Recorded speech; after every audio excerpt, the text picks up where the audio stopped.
Здравствуйте, дорогие друзья! Сегодняшний и завтрашний выпуски «Арены событий» будут посвящены одной теме – стратегическим направлениям развития строительной отрасли. Тема эта настолько емкая, комплекс вопросов, ее касающихся, по объему подобен настоящему жилому массиву, поэтому освещение ее я решил сделать двухсерийным. Хотя по совести и двух выпусков маловато, чтобы полностью охватить весь спектр особенностей рынка строительных услуг. 3/4 структуры отрасли приходится на жилищное строительство, поэтому разговор пойдет прежде всего и именно об этом секторе. 17 мая состоялось заседание Госсовета по вопросам развития строительного комплекса и совершенствования градостроительной деятельности, открывая которое, Владимир Путин отметил, цитата: «У отрасли есть все возможности, чтобы стать одним из ключевых драйверов роста российской экономики, и для этого важно в полной мере реализовать ее огромный, колоссальный потенциал». Конец цитаты. Вообще, внимание государства к объемам жилищного строительства, ценообразованию, совершенствованию нормативной базы, стимулированию спроса на жилье должно наконец-то способствовать развитию отрасли в целом, становлению ее, перефразируя Достоевского, ключами экономической будущности. Это совершенно верно. Дело в том, что строительная отрасль – это действительно одна единственная такая отрасль, которая подтягивает множество. Это и металлопрокат, это выпуск всех строительных материалов, и полимерных материалов, окна, пластиковые трубы и так далее. Это, значит, вяжущими материалами, это красочные, это и обои, и отделочные материалы и так далее. Поэтому тянет, будем говорить, и тяжелую промышленность, и легкую промышленность, и лесную промышленность. Кроме этого, с нами завязаны еще и ресурсоснабжающая организация. Это энергетика, это газификация, это водообеспечение, водоснабжения и так далее. Это развитие и оптоволокна, и интернета, и так далее. Однако в последнее время строительная отрасль России находится явно не в лучшей форме. Не случайно помощник главы государства Андрей Белоусов неделю назад в интервью ТАСС заявил, цитата: «Ряд отраслей оказались в зоне риска, так сказать, за красной чертой. Это те отрасли, где за последние 2 года произошло наибольшее сжатие рынка. Автопром, железнодорожное машиностроение, строительство, легкая промышленность. Мы понимаем, что антикризисная программа – это только временная мера, нужны стратегические решения». Конец цитаты. Сравним.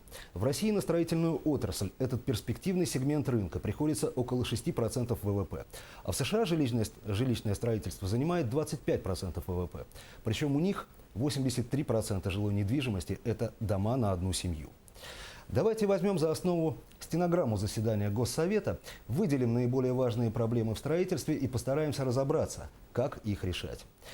Начнем, пожалуй, с возможности сокращения количества различных разрешительных процедур и сроков согласования. Заместитель председателя правительства Российской Федерации Дмитрий Казак заявил, что вопрос об избыточных административных барьерах в строительстве набил оскомину. Цитата: «Знаете, принят исчерпывающий перечень процедур в жилищном строительстве, которые невозможно сегодня преодолеть на региональном и муниципальном уровне». Конец цитаты. Вы знаете, совершенно верно. Ну, это административные барьеры, это те вопросы, которые сталкиваются с застройщиком. Это выделение земельного участка, закрепление земельного участка, это получение технических условий, это разработка проектной документации, для получения разрешения на строительство, это прохождение государственной экспертизы или просто экспертиза проектной документации. Это все вопросы. Мы должны до 2018-2020 года довести вот эти административные барьеры до минимума, до минимального. Значит, смысл каков? Чтобы все процедуры заводить одномоментно, ну, желательно, для того, чтобы уменьшить сроки получения, значит, от получения земельного участка до проекта. И, значит, поставлена задача сократить все административные барьеры до 5. Значит, и 56 рабочих дней довести. У нас на сегодняшний день в республике по количеству административных барьеров мы выполнили, то есть довели до 5, но, значит, срок у нас еще 108 дней составляет. Поэтому в этом плане мы будем работать, у нас еще есть период, и планово, поступательно мы работаем в этом направлении. Владимир Путин подчеркнул, что институт саморегулируемых организаций, цитата, был создан для преодоления административных барьеров, для утверждения честного, неподкупного, профессионального отношения к делу. А на деле, к сожалению, мы получили практически ту же бюрократию, но уже в лице бизнес-сообщества. Конец цитаты. Ну, вот президент Владимир Путин, конечно, он в целом по России сказал, что занимается СРО только, значит, это самое, собирает деньги и раздает лицензии. На самом деле, для нашего СРО, мы считаем, наше вот именно, ну, именно наше СРО, Союз строителей республики, у нас в республике несколько здесь есть СРО, да, я скажу, такого нет. Это однозначно говорю, потому что мы даже чересчур, это к нам даже, ну, за то, что мы требования у нас большие, от нас уходили и москвича, московские, там, центральные, там, участвовали. Мы этим не делаем, у нас нормально все. Поднять работу на контроле качества строительства. Об этом мы должны работать, на этот вопрос. Уделить большое внимание. У нас союз строителей есть Якутии. Вот у него на данный момент, если моя память не изменяет, где-то 400 с лишним членов. Это не считая, что еще у нас товарищи свидетельства получили предприятия с Москвы, с Ленинграда, с Владивостока, с Хабаровска. И сколько этих всех у нас строителей. И вот это тоже надо как-то обуздать. Надо подвести под это, как говорится, под норму. Одно из предложений, прозвучавших на заседании Госсовета, из уст президента Национального объединения саморегулируемых организаций Андрея Молчанова. Строительным или проектным организациям вступать в СРО по месту их регистрации. Еще одно его предложение, на котором я хочу остановиться, касалось темы повышения эффективности подрядной деятельности при исполнении государственных и муниципальных контрактов. Цитата. Сегодня предусмотрена возможность снижения цены контракта на 25 и более процентов. Да, в период кризиса строительные компании для сохранения коллективов могут отказаться от прибыли, но это максимум 10%. Дальнейшее снижение цены подталкивает строителя выплачивать зарплату в конвертах, привлекать неквалифицированных рабочих, экономить на качестве материалов.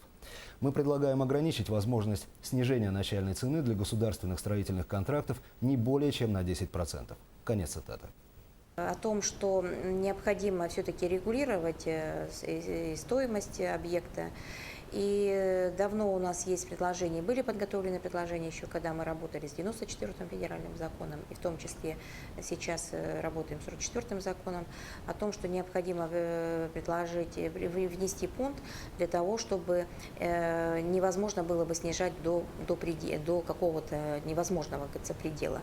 Поэтому говорили о каком-то проценте, который это возможно снижение цены для того, чтобы строительные организации могли строить и завершить строительство, поскольку снижение цены, она как раз идет и отражается на качество, и, естественно, подрядная организация не может завершить в установленные сроки в целом строительство. Аукционы проводим, надо смотреть на того, что аукцион пришел на аукцион. Ты пришел, посмотрели у него, во-первых, базу, есть у него база, есть у него материально-техническая база, есть у него автотехника туда-сюда, все, что есть. А если он пришел с одним карандашом и начинает, говорится, ручка начинает участвовать в аукционе, что тогда делать-то? Тот, который имеет все свое, он идет к нему с протянутой рукой, если он не выиграл, значит, дай мне. И получается, работает за бесплатно. Тут основной первый критерий – стоимость снижения. Сколько может, столько участвует.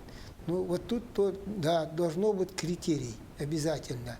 25% что-то было там бюджетное, это много. Это много. Скинуть 25%, я считаю, невозможно. Ну, от силы можно скинуть, может быть, там, ну, я не знаю, как эта смета. Если нормальная смета сделана, до 4–5%. Дальше нельзя. Поэтому вот, ну, может быть, там оптимально взять там, где-то около 8% снижения и дальше, значит, этот законом запретить, дальше смотреть вот другие критерии. Кто такой, какой подрядчик, какой заказчик, да, ну, имеется в виду и ресурсы его, ну, все истории его изучить. Вот, вот такое должно быть. На заседании Госсовета Владимир Путин потребовал, цитата, «исключить ситуацию, когда к уже готовым к строительству объектам предъявляются новые требования. Их постоянно выдвигают то МЧС, то Роспотребнадзор, то пожарные службы, другие структуры». Конец цитаты. Многие из строительных проблем найдут отражение в завтрашней арене событий, но, пожалуй, самой часто упоминаемой причиной недомогания строительной отрасли является действующая сметно-нормативная база, которая давно устарела и позволяет составлять сметы, по выражению президента, от фонаря. Большие затраты идут на доставку материалов до места объекта.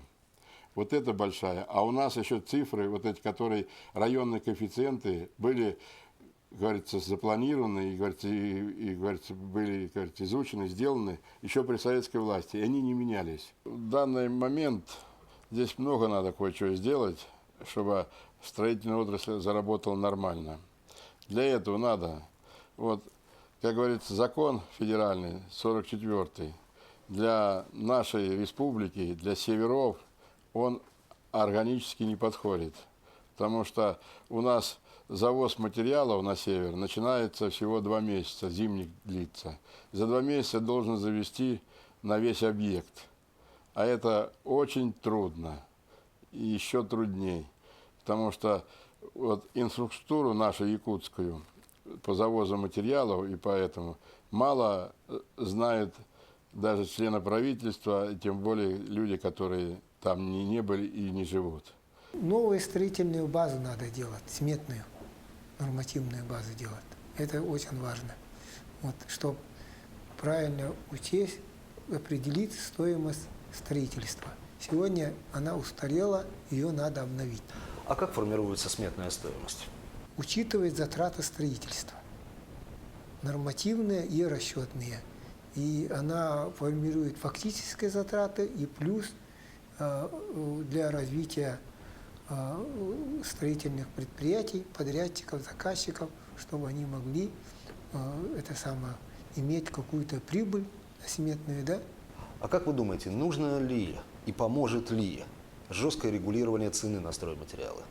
Можно. Можно. От государства? От государства можно сделать. Основные показатели деятельности застройщиков по итогам 2016 года сократятся на 20-25%. К такому выводу, как писал в мае «Коммерсант», пришли эксперты рейтингового агентства «Стройкомплекса». Но я не устаю все же повторять, что к регионам страны нужно подходить дифференцированно, не уравнивать один с другим. С января по апрель этого года в Республике Саха-Якутия введено объектов жилищного строительства общей площадью 167,5 тысяч квадратных метров. Итак, завтра на канале Саха-24 в повестке арены событий вас ждет продолжение серьезного разговора о настоящем строительной отрасли. Всего вам доброго. До завтра.